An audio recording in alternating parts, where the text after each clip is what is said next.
Hey, OneLife Youth, this is Pastor Mike. I hope you're having a great week. I hope that you had a terrific weekend. This week, we're going to be starting our series on the book of Esther. We're going to be in Esther chapter 1 this week, so I hope you pull out your Bibles, you follow along. We're going to kind of hit some key points in this particular chapter. Really, this is a great story. And the thing is that makes this book really interesting is the fact that nowhere in this book will you find God's name mentioned. That can be, for some people, be seen as an issue, but the reality is that if you look hard enough, if you look at what's going on in the story, you can find God moving, God interacting with his people. And so my hope and my prayer for you as we go through this next 10 weeks, maybe a little bit less than that, is the fact that that you can find God in your situation. You can find your God in your situation, whether it's good, whether it's bad, that you can know that God is wanting to interact with you, that he loves you, that he cares about you, and everything that you go through. And so today we're going to look at Esther chapter 1. We're going to kind of do a little bit of a quick flyover of what's going on in the story. I've been watching a lot of, since I've been home a lot more lately, I've been watching some TV and some movies with my family, and one of the things I appreciate is a little bit of backstory to these stories. And so today we're going to look at Esther chapter 1, and this really sets the table for what God's going to do for his people, and in his people, and through his people. And so one of the things we need to know is a big player in the story is King Xerxes. King Xerxes was a king who ruled over 127 provinces in his reign, and that's huge. That's a lot of space. That's a lot of land, and a lot of people. And so he was very powerful, very big, all over the place. And he's a guy who loved to show off. He loved to flaunt his wealth, his power, his majesty, his might. He loved that. He loved all the attention that he got from that. And so he would actually throw huge banquets. And so after a while, it says here in chapter 1 that Xerxes decided to throw a banquet where there was a lot of wine, a lot of drinking, a lot of partying. And so he, at this point in time in the story, he's in high spirits. What does that mean? The guy is drunk. Okay, he's wasted. And so, but it's through this time that we find that he is making some poor choices. And so here we find after he has been drinking, he wants to show off not only his power, his wealth, his might, but he wants to show off his queen, his wife. And it says that he calls for Queen Vashti to come and to basically be paraded around people, to be paraded in front of his people so that they can admire and ooh and ah over his queen. The problem is Vashti is not the type of queen that is going to be told what to do. And here's the thing, if I said I want my wife to go be paraded, I would hope she would tell me no. I would hope that she would use her brain, use her common sense, and know that she's worth more than that. And so, but here, the king has called upon his wife to be paraded in front of a bunch of people. And she flat out tells him, no, this is not going to happen. And so she disobeys. At that time, that was considered disobedience to the king, for even his wife to not do what he has commanded. And so now he's irate. He's really angry. And he makes some decisions. In Esther 1, verse 13, it says this, and he immediately consulted with his wise advisors who knew all the Persian laws and customs, for he always asked their advice. Let's just stop here for a second.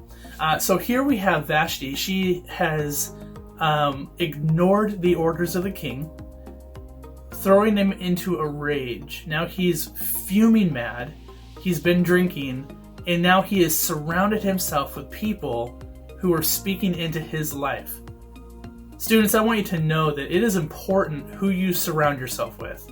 It is important who you allow to speak into your life.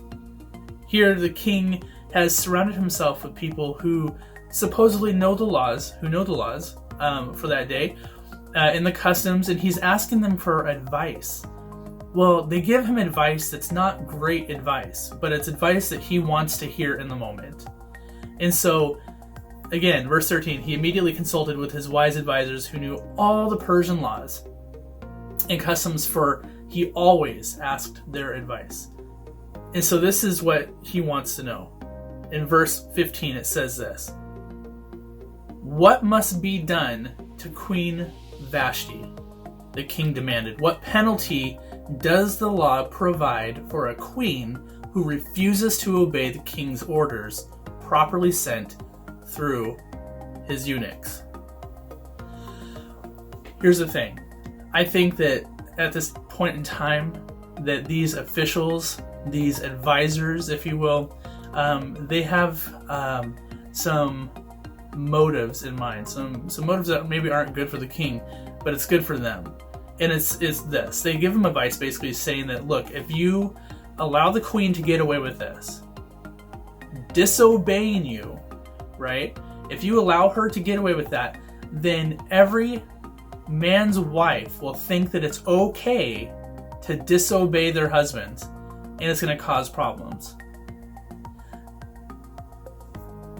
At that point in time, man had full control over their wives, and that's not how it is today, and it shouldn't be, because I do truly believe that God created us all equal in His image. But back then, women had no rights, they had no voice, and it was all about the man. And I'm really grateful that's not that way anymore. So in this, at this point in time, we see that Queen Vashti is now setting an example for other wives to follow, and they don't like that. And so they make a decision to give advice, horrible advice, to the king to have her banished, to set an example of her for others to follow. And so here's what we find. In verse 19, they say this: "So if it please the king, we suggest that you issue a written decree, a law of the Persians and the Medes that cannot be revoked. It should order that Queen Vashti be forever banished from the presence of the king, and that the king should choose another queen more worthy than she." Now, we're going to find throughout this story that the king has a real issue with putting laws out there that even he can't revoke. In this particular chapter, he has now issued a law and a decree that even he can't take away.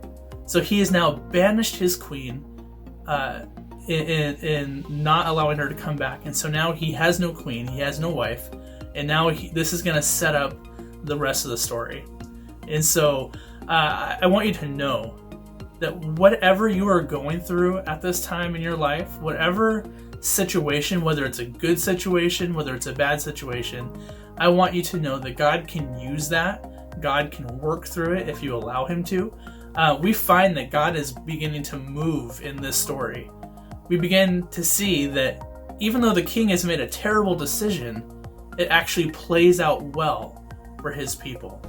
And so I hope you are having a great week. I hope that you're doing well, and we will see you next week, right here online, as far as we know. I want to encourage you though. For next week, check out Esther chapter 2. We're going to look at that. And there's a lot of information in there. There's a lot of pieces, a lot of people that you're going to get to, we'll introduce you to in the story.